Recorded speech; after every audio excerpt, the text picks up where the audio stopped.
नमस्कार, झारखंड समाचार में आप सबका का स्वागत है। आइए जानते हैं सुबह से लेकर शाम तक की तमाम बड़ी खबरों को। इससे पहले चैनल को सब्सक्राइब नहीं किया है तो प्लीज चैनल को सब्सक्राइब कर बेल आइकन को प्रेस कर दीजिए ताकि खबरों का अपडेट आपको मिलता रहे। अभिषेक ने पंकज मिश्रा को दी थी बयानबाजी नहीं करने की सलाह। दरअसल आपको बता दें कि झारखंड में 1000 करोड़ रुपए के अवैध खनन मामले में 8 जुलाई को छापेमारी के बाद मुख्यमंत्री के बरहेट विधायक प्रतिनिधि पंकज मिश्रा ने मीडिया को लेकर आपत्तिजनक बयान दिया था, जिसके बाद मुख्यमंत्री के प्रेस सलाहकार अभिषेक प्रसाद ने पंकज मिश्रा को 10 जुलाई को फोन कर अमिताभ बच्चन नहीं बनने की सलाह दी थी। अभिषेक प्रसाद ने पंकज मिश्रा को कहा था कि ईडी और मीडिया को लेकर ज्यादा मत बोलो, वो लोग लालू को तो छोड़ भी नहीं किया। बातचीत करे में पंकज मिश्रा ने अभिषेक प्रसाद से कहा कि 1 माह में निशिकांत दुबे मुख्यमंत्री बन जाएगा। पूरी बातचीत का जिक्र ईडी ने झारखंड हाईकोर्ट में दिए गए अपने हल्फनामे में किया है। बातचीत में आगे अभिषेक ने पंकज को समझाया कि लालू को मीडिया ने नहीं बख्शा। अभिषेक ने पंकज मिश्रा को सलाह दी कि इलाज कराओ और पेपर वर्क ठीक करो ताकि बीमारी के बहाने सुरक्षित रह सके। इलाज से लौटने पर अभिषेक ने कहा कि इलाज छोड़कर अमिताभ बच्चन बनने आ गए और बयान देने लगे। सहारा इंडिया में निवेशकों को फंसे पैसे कैसे वापस दिलाएगी हेमंत सरकार, सदन में उठा सवाल। क्या बोले मंत्री। दरअसल आपको बता दें कि झारखंड विधानसभा का शीतकालीन सत्र जारी है। सत्र के चौथे दिन सदन में सहारा इंडिया में जमा झारखंड के निवेशकों को पैसे का मुद्दा उठाया गया। मंत्री बादल पत्रलेख ने बताया कि सहारा इंडिया में 3.7 करोड़ निवेशकों को जमा 24,548 करोड़ रुपए की मॉनिटरिंग की जा रही है। झारखंड के 745 निवेशकों के पैसे लौटाए गए हैं। जिसके पैसे अभी तक नहीं लौटे हैं उन्हें वापस दिलाने के लिए राज्य सरकार हर संभव प्रयास कर रही है। सरकार ने जमाकर्ताओं की शिकायतों के लिए हेल्पलाइन नंबर 112 जारी किया है। विधायक लंबोदर महतो के ध्यानकर्षण पर मंत्री बादल पत्रलेख ने जवाब दिया कि देश भर से प्राप्त 19,650 दावों में से 17,526 का निष्पादन कर दिया गया है। मामले में सर्वोच्च न्यायालय की बेंच का गठन जल्द किया जाना है। जनवरी 2023 के दूसरे या तीसरे सप्ताह में सुप्रीम कोर्ट की बेंच मामले को देखेगी। सेबी ने निवेशकों के पैसे लौटाने के लिए दिशा निर्देश मांगा है। मंत्री चंपई सोरेन के बेटे की कार से पिस्तौल चोरी, 50,000 रुपए भी उड़ा लिए। दरअसल आपको बता दें कि प्रदेश के परिवहन और आदिवासी कल्याण मंत्री चंपई सोरेन के बेटे बाबूलाल सोरेन की कार से लाइसेंसी पिस्तौल और 50,000 रुपए नकद चोरी हो गई। चोरी की यह घटना बुधवार रात बिष्टुपुर के राम मंदिर के पास की है, जहां बाबूलाल एक मोबाइल दुकान के पास कुछ काम से दूसरी जगह गए थे। मंत्री के बेटे के चोरी की प्राथमिकी दर्ज कराने के बाद पुलिस हरकत में आ गई। पार्किंग स्थल का सीसीटीवी फुटेज खंगाला जा रहा है ताकि कार के आसपास जाने वाली की शिनाख्ती हो सके। गम्हरिया निवासी बाबूलाल ने पुलिस में दर्ज प्राथमिकी में कहा है कि वह निजी कार्य से बिष्टुपुर गए थे। कार को शाम 4:30 बजे राम मंदिर के पास खड़ा किया था। प्राथमिकी में बाबूलाल सोरेन ने बताया कि 9:55 पर काम निपटाकर कार के पास वापस पहुंचे तो दरवाजा खोलने से रुपए वाला लाइसेंसी पिस्तौल गायब पाया। हालांकि पुलिस को कार की जांच में किसी तरह से छेड़छाड़ का प्रमाण नहीं मिला है। सूत्रों के अनुसार पुलिस कुछ युवकों को हिरासत में लेकर पूछताछ कर रही है। रेबिका के कातिलों की चुप्पी बनी पुलिस के लिए सिरदर्द, आज भी होगी पूछताछ। दरअसल आपको तो देखे रेबिका हत्याकांड में दिलदार अंसारी की मां मरियम निशा और असिस्टेंट किरानी मंडुअल हैक मोमिन से गुरुवार को बोरियो थाना में गोपनीय ढंग से पूछताछ हुई। 3 खंडों में 7 घंटे तक पूछताछ के बाद भी पुलिस को कोई खास सफलता नहीं मिल पाई है। कोर्ट ने बुधवार को दोनों आरोपियों से पूछताछ की इजाजत दी थी। दोनों से आज भी पूछताछ होगी। पुलिस सूत्रों ने बताया कि पूछताछ सुबह 9 बजे शुरू हुई। पुलिस अधिकारियों के अलावा किसी को भी थाने में जाने की इजाजत नहीं थी। 7 पुलिस अधिकारियों की 3 टीमों ने दोनों से पूछताछ की। एसडीपीओ और अनुसंधानकर्ता राजेंद्र दुबे भी थाने पहुंचे। पुलिस ने 25 से अधिक सवालों की फहरिस्त तैयार की है। पूछताछ में शुरू में कुछ देर पुलिस को सहयोग करने के बाद फिर अपनी बात को दोहराने लगे कि उसे कुछ मालूम नहीं है। दिलदार की मां 1-2 सवाल का जवाब देने के बाद खामोश हो जा रही थी। पुलिस ने दोनों से हत्या के पीछे के कई राज सामने लाना चाहती है। हत्या में इस्तेमाल हथियार बरामद करना चाहती है। महिला से पूछताछ के लिए 3 महिला अवर निरीक्षकों को लगाया गया है। इधर शुक्रवार को मरियम निशा व बस स्टैंड किरानी मंडल को आमने सामने बैठाकर कुछ सवालों की क्रॉस चेकिंग होगी। पुलिस ने पूछताछ के लिए असिस्टेंट किरानी की पुत्री को भी थाने में लाया है।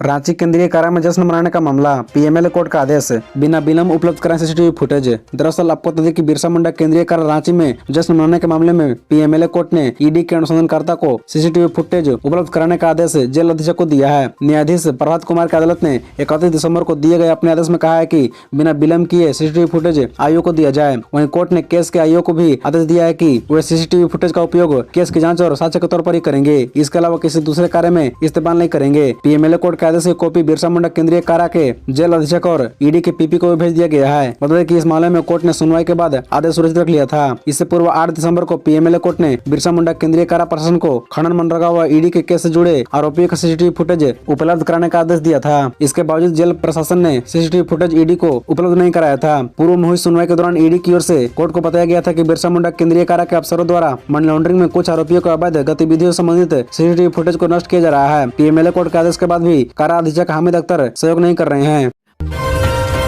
गुमला शहर में घर में घुसकर महिला को मारी गोली, रांची रेफर। दरअसल आपको बता दें, गुमला शहर के डीएसपी रोड स्थित बड़ाइक मोहल्ला निवासी एक महिला घर में घुसकर युवक ने गोली मार दी। गोली महिला की छाती में मारी है। जानकारी मिलते ही पुलिस ने घायल महिला को अस्पताल पहुंचाया। छाती में गोली फंसी हुई है, उसे रांची रेफर कर दिया गया है। बताया जा रहा है कि अवैध संबंध को लेकर महिला को गोली मारी गई है। गोली लगने के बाद घायल महिला बेहोश होने के पहले बताया कि उसे सिंटू सिंह के बेटे ने गोली मारी है। गोली मारने से पहले हमलावर ने उसे कहा कि मेरे पिता संबंध रखना नहीं छोड़ रही हो, इसलिए तुम्हें मैं जिंदा नहीं रहने देंगे। यह कहते हुए गोली मारकर हमलावर भाग गया। भागने के क्रम में हमलावर का चप्पल वहीं छूट गया। बताया जा रहा है कि महिला किराए घर में रहती है। उसके पति का निधन वर्षों पहले हो गया है। इसके बाद सिंटू सिंह नामक व्यक्ति से उसका संबंध है। महिला हड़िया दारू बेचती है, डाई का भी काम करती है। वहीं पीड़िता के बेटे ने बताया कि उसकी मां की तुकई निवासी सिंटू सिंह से अवैध संबंध था। सिंटू सिंह का बेटा मेरी मां को गोली मारी है। उसने बोला कि सिंटू सिंह का बेटा मेरी मां को गोली मारी है। वह मेरी मां को अपने पिता से अवैध संबंध खत्म करने की बात कहकर गोली मारकर भाग गया, जिससे वह घायल हो गई। झारखंड नगर निकाय चुनाव, मेयर का पद आरक्षण अब रोटेशन पर नहीं, विधानसभा से पारित बिल। दरअसल आपको बता दें कि विधानसभा में गुरुवार को झारखंड नगर पालिका विधेयक 2022 को पारित कर दिया गया है। इससे पूर्व मंत्रिपरिषद की बैठक में इसे स्वीकृति दी गई थी। विधेयक में अब मेयर और अध्यक्ष पद का आरक्षण अब रोटेशन पर नहीं होगा, इसे समाप्त कर दिया गया है। रांची में मेयर का पद एसटी के लिए रिजर्व है, लेकिन रोटेशन के आधार पर इस बार यह सीट एससी के लिए रिजर्व हो गया था। विभिन्न आदिवासी संगठनों ने इसका विरोध किया था। बाद में मामला टीएससी में गया, जहाँ इस रोटेशन का विरोध हुआ। इसके बाद सरकार ने रोटेशन समाप्त करने के लिए इसे मंत्रिपरिषद से स्वीकृति ली थी, जिसके बाद रांची का मेयर पद एसटी के लिए रिजर्व हुआ।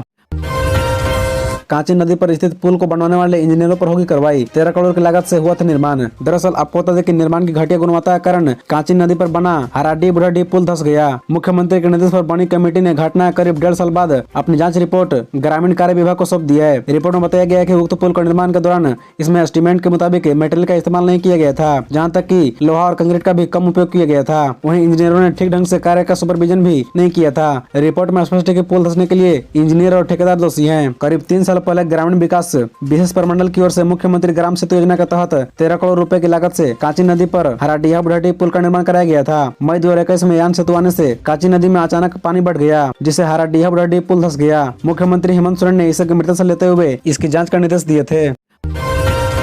कोरोना संक्रमण की रोकथाम को लेकर झारखंड सरकार तैयार, सीएम हेमंत बोले फैसले से जल्द कराएंगे अवगत। दरअसल आपको बता दें कि देश में कोरोना संक्रमण की स्थिति को लेकर झारखंड सरकार गंभीर है। मुख्यमंत्री हेमंत सोरेन ने कहा कि यह हमारे संज्ञान में है और परिस्थिति को देखकर बहुत जल्द सभी को इससे अवगत कराएंगे। वहीं स्वास्थ्य मंत्री बन्ना गुप्ता ने कहा कि इसे निपटने के लिए राज्य सरकार तैयार है, साथ ही पर्याप्त उपाय किए गए हैं। देश समेत झारखंड में कोरोना के दस्तक से सभी अलर्ट है, राज्य सरकार भी अलर्ट मोड में है। मुख्यमंत्री हेमंत सोरेन ने कहा कि कोरोना संक्रमण का मामला हमारे संज्ञान में है। कहा कि परिस्थिति को देखकर बहुत जल्द सभी को इससे अवगत कराएंगे। कहा कि पहले की तरह इस पर भी संक्रमण की रोकथाम को लेकर अभी से अलर्ट मोड में है। हालांकि उन्होंने राज्यवासियों से भी एहतियात बरतने की अपील की है। कहा कि सरकार के साथ साथ आप भी अलर्ट रहें, सभी के सहयोग से इस राज्य में संक्रमण को बढ़ने नहीं देना है।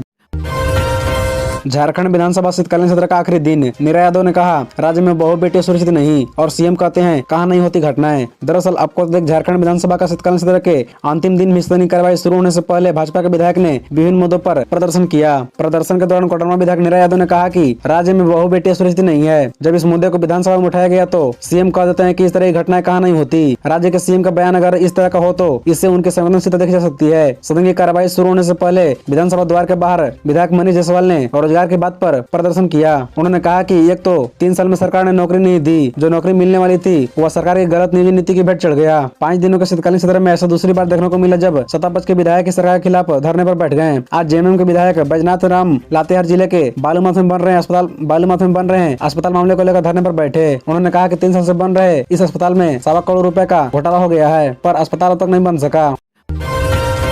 मुख्यमंत्री से मिले पूर्व विधायक राधा कृष्ण किशोर, सीएम से की मांग, झारखंड अनुसूचित जाति परामर्शदात्री परिषद का हो गठन। दरअसल आपको बता दें कि मुख्यमंत्री हेमंत सोरेन से विधानसभा स्थित उनके कार्यालय कक्ष में गुरुवार को पूर्व विधायक राधा कृष्ण किशोर मिले और उनसे झारखंड अनुसूचित जाति परामर्शदात्री परिषद की गठन की मांग की। उन्होंने मुख्यमंत्री से आग्रह किया कि परामर्शदात्री परिषद के गठन से राज्य के अनुसूचित जाति जनजाति सहित अन्य कमजोर वर्गों के सामाजिक आर्थिक उत्थान को गति मिलेगी। ज्ञापन के माध्यम से बताया कि प्रदेश में अनुसूचित जाति की जनसंख्या कुल आबादी का 12.8% है। विगत कई दशकों से अनुसूचित जाति के सामाजिक आर्थिक उत्थान के लिए चलाई जा रही योजनाओं के बावजूद इसकी स्थिति में कोई सुधार नहीं हुआ है। अनुसूचित जाति की कई उपजातियां हैं, कई उपजातियां ऐसे हैं जिनकी सामाजिक स्थिति राज्य की आदिम जनजाति की तरह है। ये भूमिहीन है और गरीब रेखा से नीचे हैं। कहा कि उन्होंने परिषद के गठन के लिए 2017 में विधानसभा के प्रश्न के माध्यम से सरकार का ध्यान आकर्षित कराया था। तब सरकार ने आश्वासन दिया था कि परामर्शदात्री परिषद का गठन प्रक्रियाधीन है। दुर्भाग्यवश आज तक गठन नहीं हो पाया है।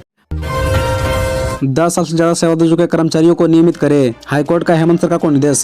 दरअसल आपको बता दें, झारखंड हाईकोर्ट ने एक महत्वपूर्ण फैसला सुनाते हुए 10 साल से अधिक समय से काम करने वाले अनुबंध कर्मियों की सेवा नियमित करने का आदेश सरकार को दिया है। जस्टिस एस एन पाठक की अदालत ने गुरुवार को फैसला सुनाते हुए सरकार को आदेश कॉपी मिलने के 12 हफ्ते में सेवा नियमित करने का निर्देश दिया। इस संबंध में नरेंद्र कुमार तिवारी और 30 अन्य ने याचिका दायर की थी। पूर्व में सुनवाई करते हुए अदालत ने फैसला सुरक्षित रख लिया था। गुरुवार को फैसला सुनाते हुए अदालत ने कहा कि राज्य सरकार सिर्फ संविदा पर ही लोगों की नियुक्ति कर रही है। उमा देवी के मामले में सुप्रीम कोर्ट के आदेशानुसार 10 साल से अधिक समय से काम करने वाले सभी संविदा कर्मियों को नियमित करना होगा। अदालत ने कहा कि अब बहुत हो गई संविदा पर नियुक्ति, सरकार को अब नियमित नियुक्ति करनी होगी और जो लोग पहले से संविदा पर कार्यरत हैं उन्हें भी सरकार तत्काल नियमित करे। खबरों से जुड़े रहने के लिए चैनल को सब्सक्राइब, वीडियो को लाइक एवं एक दूसरे से शेयर जरूर करें। धन्यवाद।